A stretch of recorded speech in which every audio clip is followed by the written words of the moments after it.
Hello, YouTubers, friends, compatriots, bootlickers, shells, debt slicers, peasants, vassals, minions, meat sacks. I'm Useful Idiot. Welcome. And let's go to the not so good old USA. And as promised, a rather long video about the Barack Obama administration war years. 8 years of war. And as a matter of fact, because FDR died in office before World War II ended, Obama has the distinction of leaving office having been at war longer than any U.S. president, and the only U.S. president to serve two complete terms with the nation at war. And so anyway, it's kind of ironic that we have this narrative of Obama, some sort of peacemaker and someone who withdrew us from wars when, as it turns out, as usual, it's empty promises. He said he would have the United States out of Afghanistan on day one, and of course, the United States, he committed a surge, another surge, and we continue to have troops there now, and we will continue to have troops there in foreseeable future. Obama also promised to close down Gitmo, Guantanamo, and that never happened, although it's been wound down. And then the Iraq War ostensibly was ended, but in actuality just morphed into another war. And a lot of the wars that Obama inherited became Obama's wars. Let's remember that indeed he did inherit some quagmires from the Bush administration, and that's not to be lost. And we need to continue to be reminded of that. And the fact is that Obama took it upon himself and also expanded if you look at situations like Libya. So anyway, let's go into some of the gruesome details, as I like to say. By 2016, U.S. special operations were in 70% of the world's countries, 138 total. And so that's a 130% increase over the Bush administration.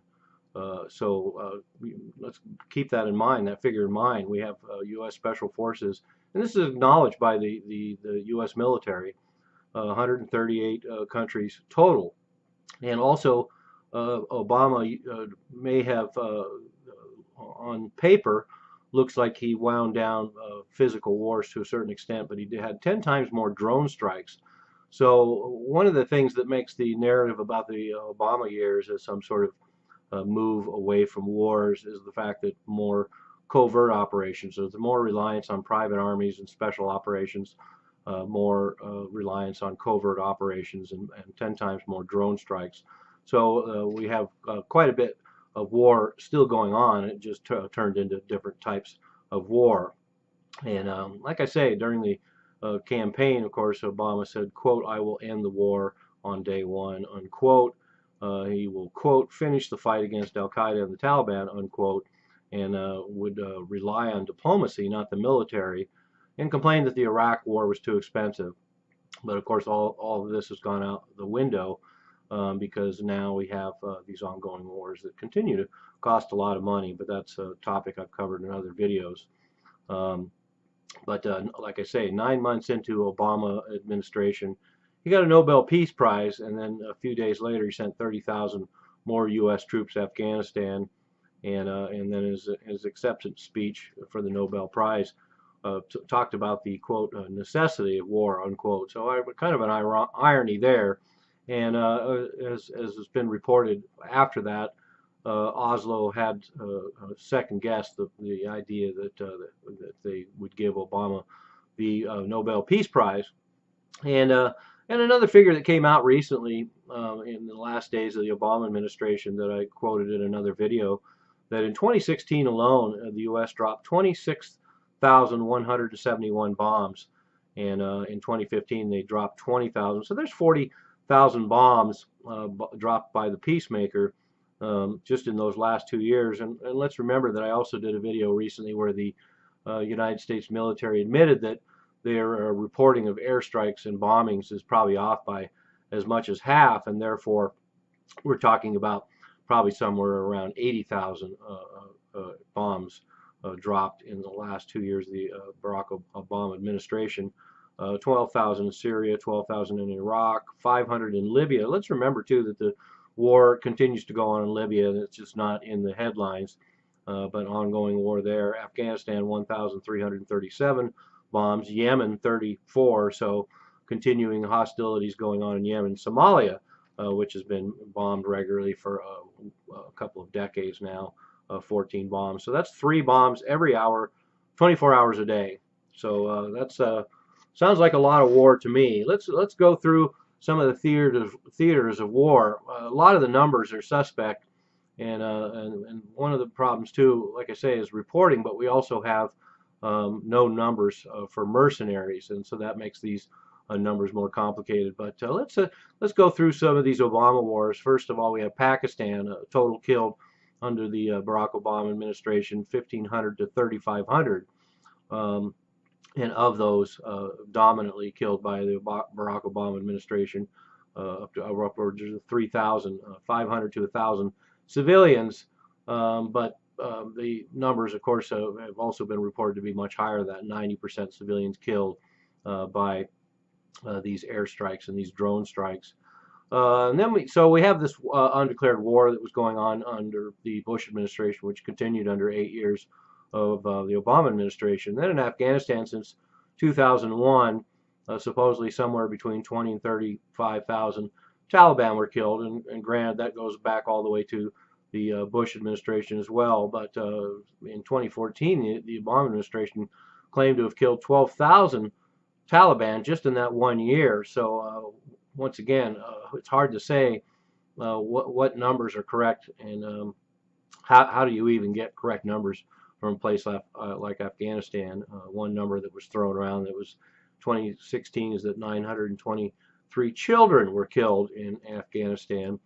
So like I say, even though it's not really in the headlines and it doesn't get a high profile, we have 8 years of war in Afghanistan that never ended, and there's talk about more troops going there yet again.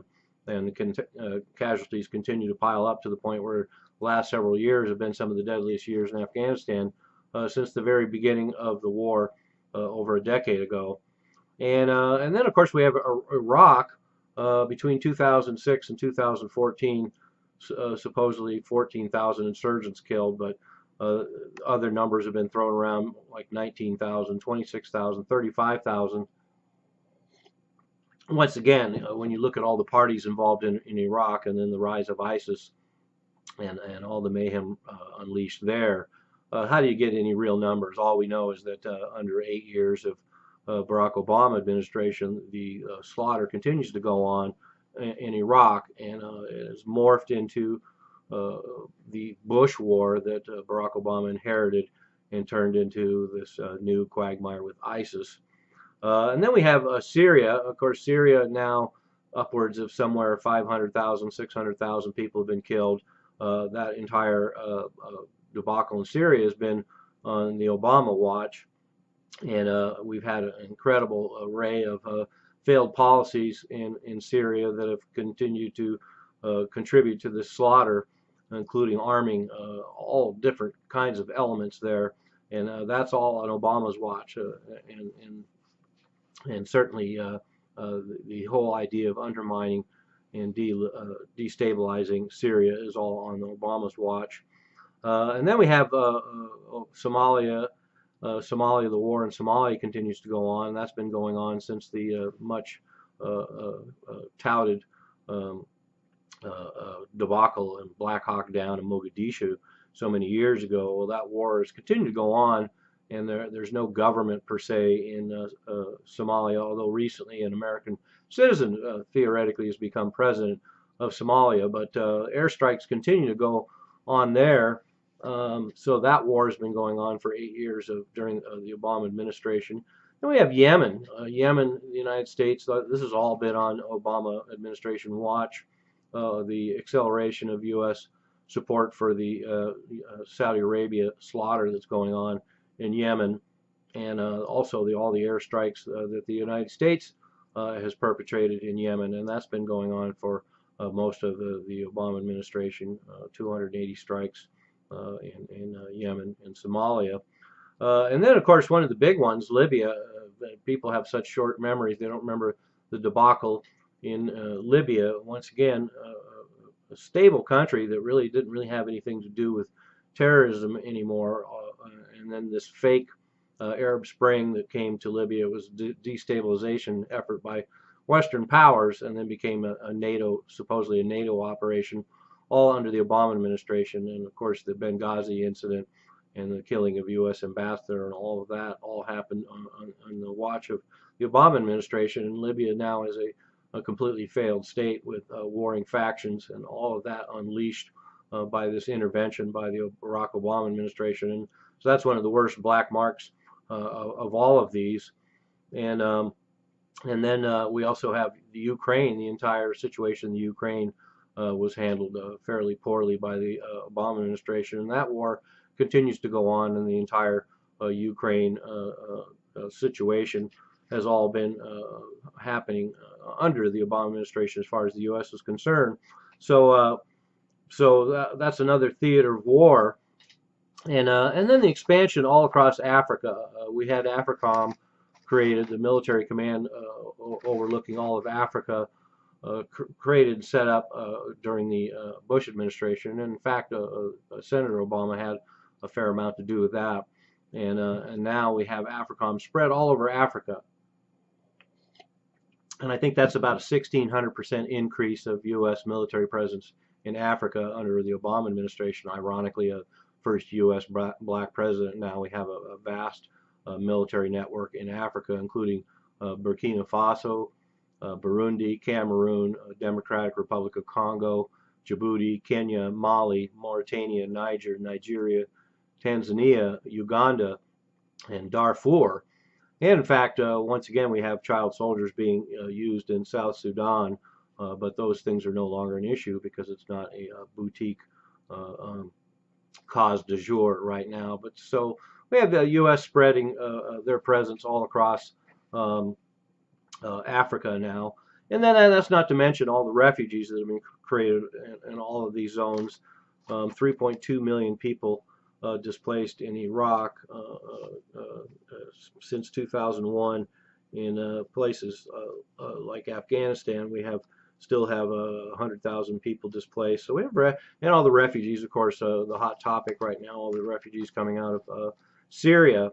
And then so on top of the crisis of war zones, we also have the refugee crisis, and then starvation. We have starvation happening in places like Yemen now as a direct result of U.S. military policies and who we support and who we don't support. So those are something to keep in mind. And then, like I say, the military budgets have continued to go up under the Barack Obama administration, even up from what they were under Bush. And so that's saying something. I think I've got some figures here. Yeah, money allocated for war under the Bush administration was $811 billion, and now, even though Barack Obama's administration has claimed somewhat of a withdrawal from war zones to a degree, spent $866 billion, so an increase of $50 billion. And casualties in Afghanistan increased under the Obama administration, even though they initially went down because of the U.S. withdrawal from Iraq. In that zone, we have a surge in casualties in Afghanistan, and that will continue to be a war zone. And that's not to include, not including the fact that we also have Latin America. The United States has a military presence in every single Latin American country except for Bolivia, Ecuador, and Venezuela. So coincidentally, three what are considered rogue regimes in Latin America that stand alone, but the rest all have U.S. military presence in them. So we have also the expansion of the paramilitary state as well. We have to keep in mind the militarization of the U.S. police force has gone on and accelerated unabated for 8 years of the Obama administration. We have all males over 18 reclassified as combatants, so that's giving a blanket coverage for anybody that's killed to be considered a militant. Under the Barack Obama administration, of course, NSA surveillance is not only expanded vastly, but there's also a war on whistleblowers, and now NSA surveillance has been completely integrated, and everyone's used to it, and it's not even an issue anymore. And then under the Barack Obama administration as well, president who went into office claiming that he was going to rid the world of nukes, ended up committing the U.S. to $1 trillion in nuclear upgrades, including an initial $350 billion upgrade, and a lot of that is for the expansion of tactical nukes. So the idea of using tactical nukes in the field in a semi-conventional war is now part of the military policy of the United States. And in fact, there was a consideration of using tactical nukes on a almost strike, military strike that almost happened on Iran. So let's remember that too, as in all the other theaters of war I talked about. There was a potentiality on numerous occasions the United States almost got involved in a war more directly on the ground in Syria. And then the fact that the United States almost got involved in a war with Iran, came very close to that. And so anyway, just the fact that those did not happen is somewhat of a feather in Obama's cap. But the fact that we came so close under such shady circumstances, yet again, shows that it's just that we dodged a bullet. So there we have it. There's a big overview of the Obama years, and hardly a peace president, hardly any aberration from continued U.S. foreign policy. It's pretty much the same game. And if you examine 8 years of Bush and you examine 8 years of Barack Obama, the years are nearly indistinguishable as far as funding the military-industrial complex, including under Barack Obama. We have global weapon sales at record levels, and so that's something also to factor in. You can't complain about all the problems with gun control at home and all the violence the world is awash in when you're selling every country in the world more and more weapons, and the fact that we also have U.S. troops in nearly 70 to 80% of the world's countries. And so anyway, 8 years of Bush, 8 years of Obama look pretty much the same, and unfortunately it looks like we're getting set up for pretty much the same foreign policy. And that's something to keep in mind when people are discussing the deep state. The deep state wants the military-industrial complex to keep cashing in. They want low-level conflicts around the globe to feed this machinery, and the deep state will perpetrate and find ways to have these policies follow no matter who's in office. And Trump's in office now, but the deep state has its own policies, and we're seeing that struggle happen before our eyes right now. And so as I predicted, we're going to have more war, because you can change the puppet, but the game will remain the same, and it will be more war. So anyway, so much for Barack Obama as the peace president of the last 8 years. He's got plenty of blood on his hands, and I don't know why he's championed as some sort of icon of world peace. I'm a useful idiot. Don't you be one too?